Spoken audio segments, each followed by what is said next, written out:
Hello friends, welcome back to my channel earth mom Dehradun. मैं हूं ज्योति और वेलकम है आप सभी का मेरे चैनल पे।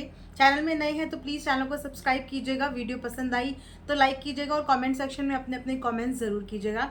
तो वीडियो शुरू करने से पहले मैं बोलना चाहूँगी thank you so much Sachin भैया और जेठू भैया, आप दोनों ने ही मेरी वीडियो पे आके कमेंट किया। मुझे और भी ज़्यादा खुशी होती अगर ये कमेंट बिना किसी कंट्रोवर्सी के मेरे पास आता। मैं कभी ये नहीं चाहती थी कि मेरा और आप लोगों का इंटरेक्शन इस तरीके से हो कि मुझे आप लोगों की कंट्रोवर्सी पे रिएक्शन देना पड़े।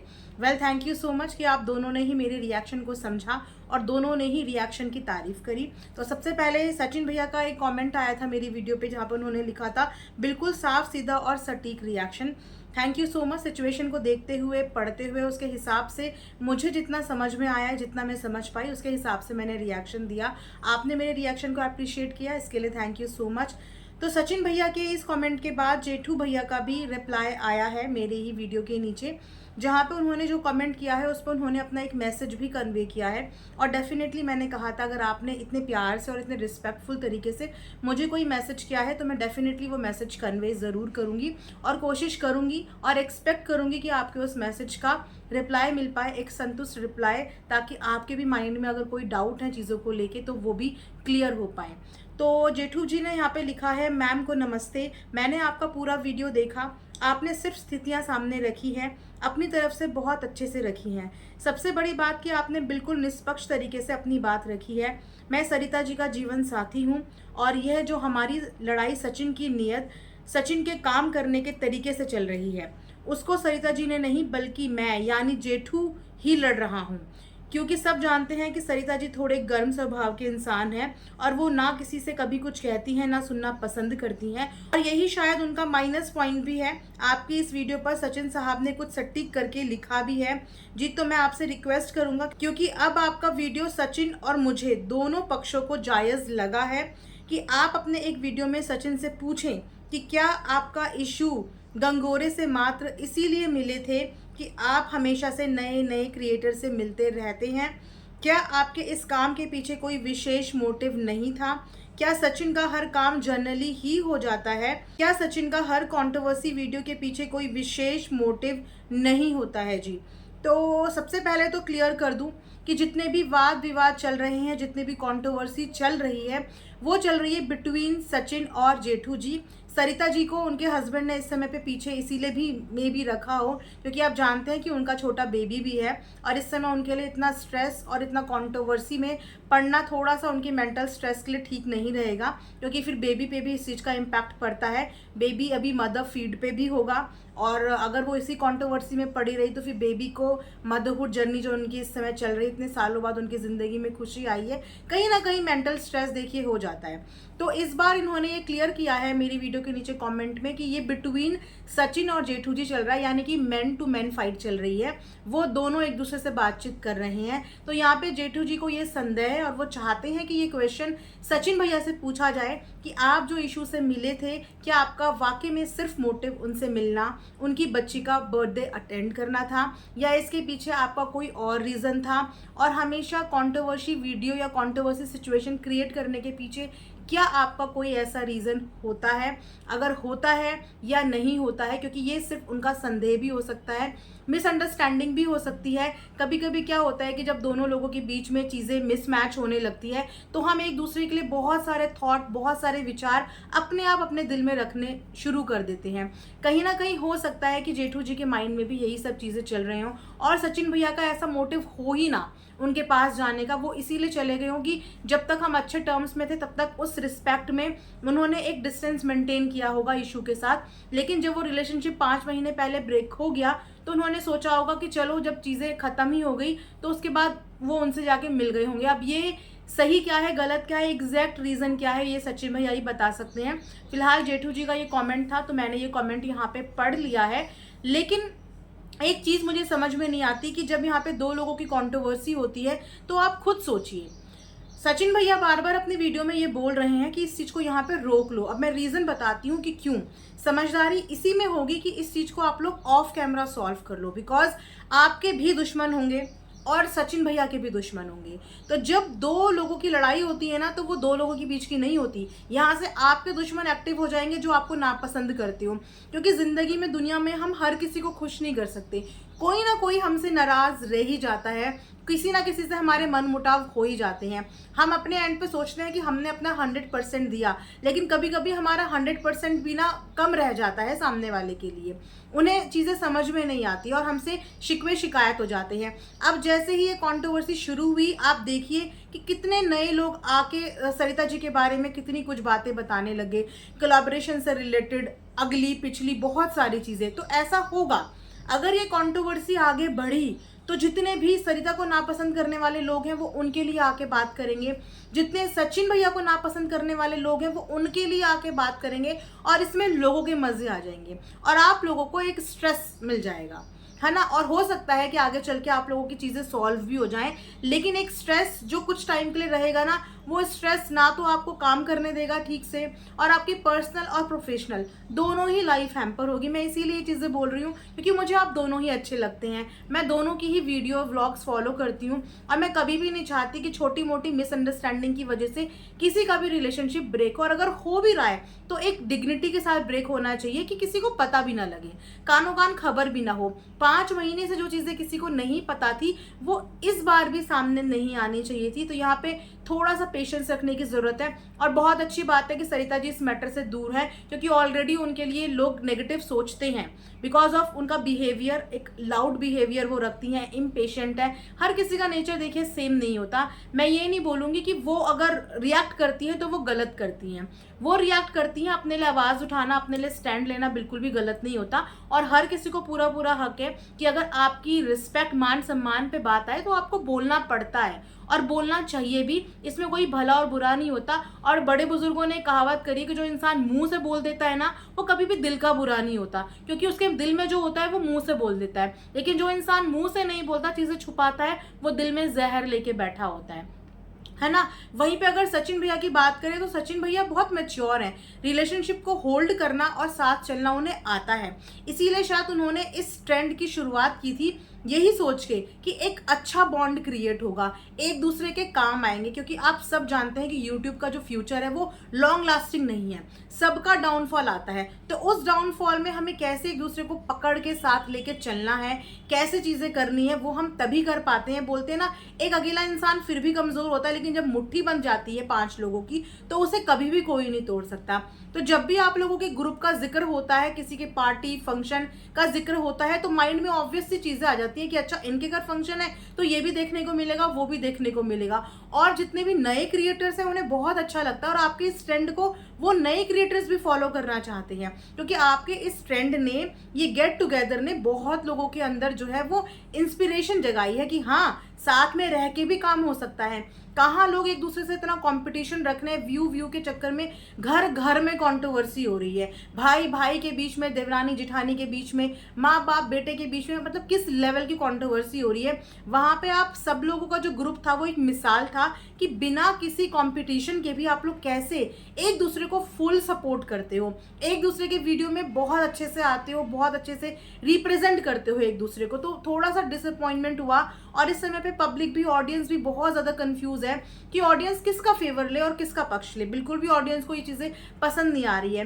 खैर, मेरे कमेंट सेक्शन से कमेंट्स आने के बाद मैंने फिर से इंस्टाग्राम पे देखा, तो इंस्टाग्राम पे फिर से जेठू जी का पोस्ट आया है, क्योंकि उन्होंने ऑलरेडी बता दिया है कि सरिता को इस मैटर से उन्होंने दूर रखा हुआ है। वो जो भी चीज़ें करेंगे वो मैन टू मैन करेंगे और 1 to 1 करेंगे, इसमें उनका इंटरफेरेंस नहीं है।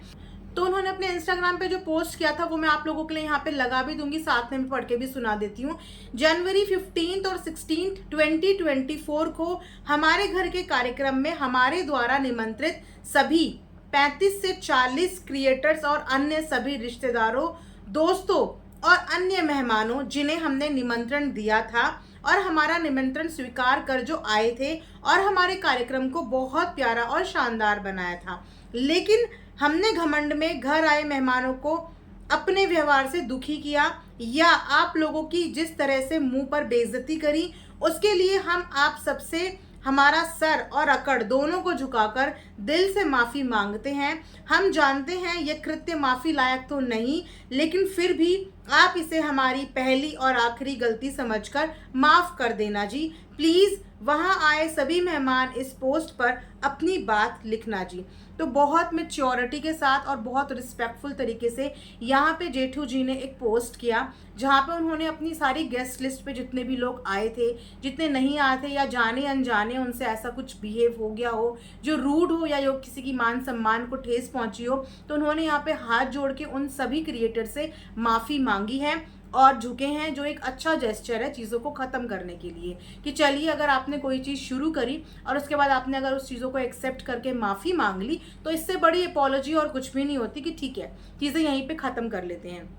उसी के साथ साथ इन्होंने कैप्शन में ये भी लिखा हुआ है कि देखो, मैं कुछ बातें क्लियर कर देता हूँ इस पोस्ट को लेकर। मैंने इस पोस्ट में एक शब्द जोर देकर कहा है, वो है हमारे द्वारा निमंत्रित मेहमान।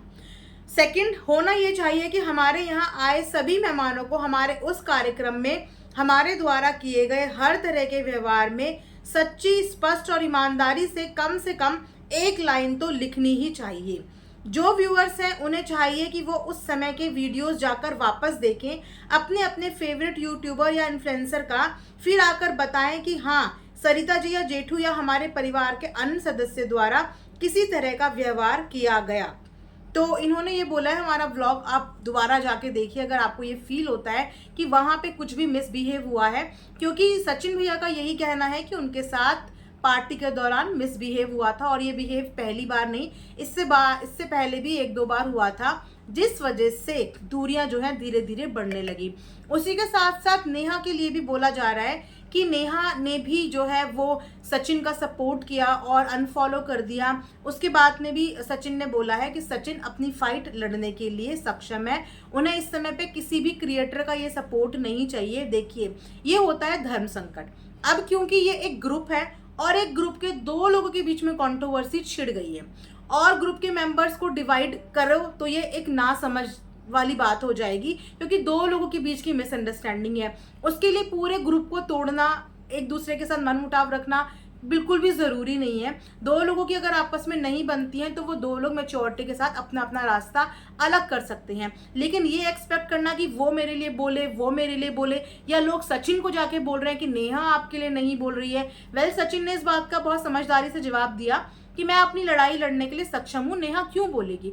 एग्जैक्टली आपकी अपनी इंडिविजुअल मान सम्मान की लड़ाई है। वहां पे सरिता जी के मान सम्मान की बात है, क्योंकि उन्होंने अपने पोस्ट में यही बताया है। यहाँ पे सचिन के मान सम्मान की बात है और आप दोनों वाकई में सक्षम हैं एक दूसरे से अपनी बातें करना, एक दूसरे के लिए लड़ना या खड़े होना, अपने लिए स्टैंड लेने के लिए सक्षम है। यहाँ पे किसी भी क्रिएटर को धर्म संकट में ना डाला जाए, किसी भी क्रिएटर को ये जोर जबरदस्ती ना की जाए कि उसके लिए खड़े हो जाओ, उसके लिए खड़े हो जाओ। ऐसी चीजें नहीं करनी चाहिए, है ना। उसी के साथ साथ अभी बहुत हैरानी करने वाला पोस्ट आया है सचिन का। अभी से 2 घंटे पहले सचिन का भी एक पोस्ट आया इंस्टाग्राम पे, जहाँ पे उन्होंने लिखा, मैंने बहुत आग्रह किया इस बात को लेकर बेवजह ना बढ़ाया जाए, तमाशा ना किया जाए, पर आप लोग नहीं माने। अगर आपको इतनी ही हानि हुई है, अपने पास सबूत हैं, तो एक बेहतर काम करिए, क्योंकि अगर आपको मुझसे लड़ना होता तो आप सीधा फोन करते, लेकिन आपको तमाशा करना था, इसीलिए आपने ये जाल बुना। तो अब मैं कह रहा हूँ कि ये सब करने से बेहतर आप मेरे ऊपर केस कर दीजिए, पूरे सबूत तो आपके पास हैं ही, तो ये बचकाना हरकतें छोड़ दीजिए और मर्दों की तरह दलेरी से लड़िए। आप भी पहुंचिए न्यायपालिका अपने सबूतों के साथ कि मैंने आप लोगों को किस तरह से परेशान किया है, क्या गुनाह, क्या पाप किया है, जिसकी सज़ा मुझे न्यायपालिका देगी। क्योंकि इतना समय मेरे पास नहीं है कि मैं रोज़ अपना समय इसमें बर्बाद करूं। तो चलिए, दिलेरी दिखाते हैं और अपने पक्ष को न्यायपालिका में रखते हैं, वहां आइए और मेरा गुनाह साबित कीजिए। तो यहाँ पे सचिन ने बोला है कि उनके हिसाब से उन्होंने ऑफ कैमरा इस चीज़ को ख़त्म करने का कई बार प्रयास किया। उन्होंने ये बोला कि इस चीज़ को सोशल मीडिया पे ना लाया जाए, बैक कैमरा इसको सॉल्व कर लिया जाए, लेकिन वो लोग नहीं माने और इस चीज़ का तमाशा बनाना चाहा। और ये उनका एक जाल है इनको डिफेम करने का। तो उन्होंने बोला कि मर्दों की तरह झगड़ा कीजिए, इस जो चल रही है ये लड़ाई इसको यहाँ पे खत्म करके अगर आपको लगता है कि आपके मान सम्मान को ठेस पहुंची है, आपकी इतनी मानहानि हुई है, तो उसके लिए आप न्यायपालिका में जाइए, आपके पास सबूत हैं, आप वहाँ पे अपने सबूत पेश कीजिए। मैं वहाँ पे लड़ने के लिए तैयार हूँ, मैं वहाँ पे अपना पक्ष रखने के लिए तैयार हूँ। तो इससे ये साबित होता है कि यहाँ पे जो सचिन है वो नहीं चाहते कि सोशल मीडिया पे कंट्रोवर्सी हो या इस चीज़ का तमाशा हो, क्योंकि अगर तमाशा होगा जैसे कि मैंने बोला तो ये एक बहुत गंदा मैसेज जाएगा। जितने लोग अभी तक आप लोगों से इंस्पायर हुए हैं दोस्ती को लेके, एक ग्रुप को लेके, कहीं ना कहीं उन लोगों का ना ग्रुप पर से विश्वास टूट जाएगा कि ये मिसाल आप लोगों ने कायम करी है, इतने टाइम तक तो इतना प्यार मोहब्बत दिखाई और एक झटके में एक दूसरे की इतने दुश्मन बन गए कि एक दूसरे की मान सम्मान की कोई फिक्र नहीं कर रहे हो, इमोशंस की कोई फिक्र नहीं कर रहे हो, एक वो अच्छा वक्त भी याद नहीं कर रहे हो जिस अच्छे वक्त में आप दोनों ने एक दूसरे के लिए अच्छी चीज़ें करी होंगी, अच्छा सपोर्ट किया होगा। तो उसी सपोर्ट को याद करते हुए मैं भी यही बोलूँगी कि सोशल मीडिया अगर यहाँ पे चीज़ें आई ना तो बहुत अनदर लेवल की गंदगी हो जाएगी और शायद वो गंदगी हैंडल करना सरिता जी के लिए डिफ़िकल्ट हो जाएगा। आदमियों के अंदर फिर भी पेशेंस होता है, थोड़ी समझदारी होती है, लेकिन वहीं पे लेडीज़ थोड़ी इमोशनल होती हैं और एग्रेसिव भी हो जाती हैं कभी कभी। तो इसीलिए बेटर है कि आप लोग इसको ऑफ कैमरा सॉल्व करें। उसी के साथ साथ सचिन ने एक बात और लिखी है, जेठू भाई आप जिन लोगों से मेहमान नवाजी का पूछ रही हैं, आधे लोग आपके पीठ पीछे आपके नाम से रोए हैं कि हमारे साथ अच्छा व्यवहार नहीं हुआ, पर वो भी अपनी गुलामी में शामिल हैं दोगले लोग। आपने मेरी बेइज्जती अपने घर के कमरे में की है, इतना याद ही होगा आपको। मुझे नीचा दिखाने के लिए इतना मत गिरिए जेठू भाई, बहुत इज्जत है आपकी मेरी नज़र में। इतना भी झूठ मत बोलिए और दूसरे को परेशान मत कीजिए।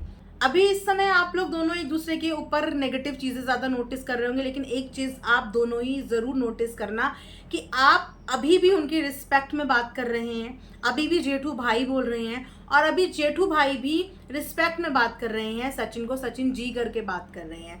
तो कहीं ना कहीं अभी भी आप दोनों के दिल में एक दूसरे के लिए रिस्पेक्ट कायम है और एक दूसरे की इज्जत करते हैं। इसीलिए अपशब्द का प्रयोग अभी तक सोशल प्लेटफॉर्म पे किसी ने किसी के लिए नहीं किया है, ये बहुत अच्छी बात है। स्टिल यहाँ पे चांस है कि आप लोग चीज़ों को बैक कैमरा सॉल्व कर सकते हैं। जैसे कि मैंने बोला कि अभी सचिन खड़े हुए हैं और अगर वाकई में उस पार्टी में बहुत लोगों को बुरा लगा होगा, होता है कभी कभी कि हम लोग सबको संतुष्ट नहीं कर पाते हैं, कभी कभी इग्नोरेंस होती है या कभी कभी कुछ भी होता है, क्योंकि अगर सचिन को ये चीज़ें बुरी लगी हैं और वो बार बार इस चीज़ को बोल रहे हैं कि उनके साथ मिसबिहेव हुआ है, उनको कमरे से बाहर जाने को बोला गया था, वो भी काफ़ी लोगों के सामने, इस चीज़ के काफ़ी लोग विटनेस हैं वहाँ पे कि जिनके सामने ये चीज़ें बोली गई थी।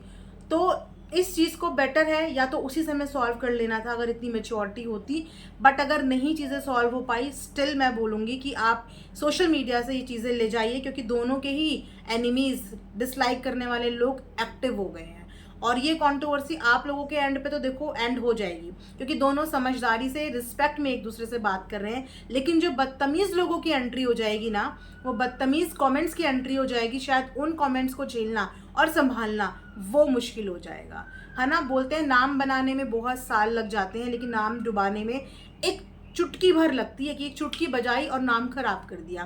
तो मैं बिल्कुल भी आप लोगों से ये चीज़ें जो है एक्सपेक्ट नहीं करती, मैं मैच्योरिटी एक्सपेक्ट करती हूँ कि मैच्योरिटी के साथ, शांति के साथ दोनों के दोनों बातों को समझें, बात करें। फीमेल के साथ बोलते हैं कि बात सॉल्व करना मुश्किल हो जाता है, लेकिन आदमी जब बात करते हैं तो सोल्यूशन निकाल लेते हैं, कम्युनिकेशन कर लेते हैं। तो फ़ोन पे बात करिए एक दूसरे के साथ और इस मैटर को यहीं पे क्लोज कीजिए। ये था मेरा आज का एक रिएक्शन वीडियो, आई होप आप लोगों को पसंद आया होगा।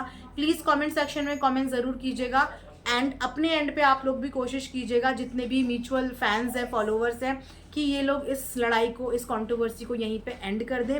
और प्लीज़ कमेंट सेक्शन में बहुत ज़्यादा बिलो द बेल्ट वाले कमेंट्स मत कीजिए, बिल्कुल भी अच्छा नहीं लगता। कंट्रोवर्सी के दौरान ऑलरेडी जिनके बीच में चल रही होती है वो ऑलरेडी मेंटल स्ट्रेस में होते हैं, परेशान होते हैं, ऊपर से अपने लिए इस कदर बहुत ज़्यादा बिलो द बेल्ट कमेंट देख के फिर कोई भी हाइपर होता है और बुरा लगता है। तो थोड़ा सा इस चीज़ को कमेंट करने वालों से मैं रिक्वेस्ट करूँगी, बस थोड़ा सा इस चीज़ को ध्यान रखिए, आप अपनी प्रतिक्रिया दिखाइए, अपना पॉइंट ऑफ व्यू शेयर कीजिए, बट थोड़ा सा शब्दों का ध्यान रखिए, एक उचित भाषा का प्रयोग कीजिए। मिलेंगे नेक्स्ट वीडियो में, तब तक अपना ध्यान रखिए। Thanks for watching earth mom Dehradun.